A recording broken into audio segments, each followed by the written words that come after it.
longest rally of the match as well.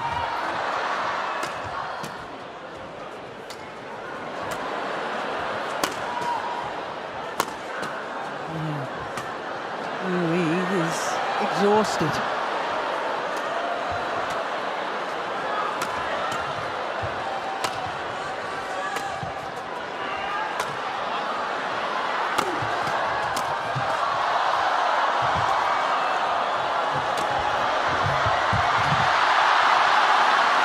That is absolutely incredible.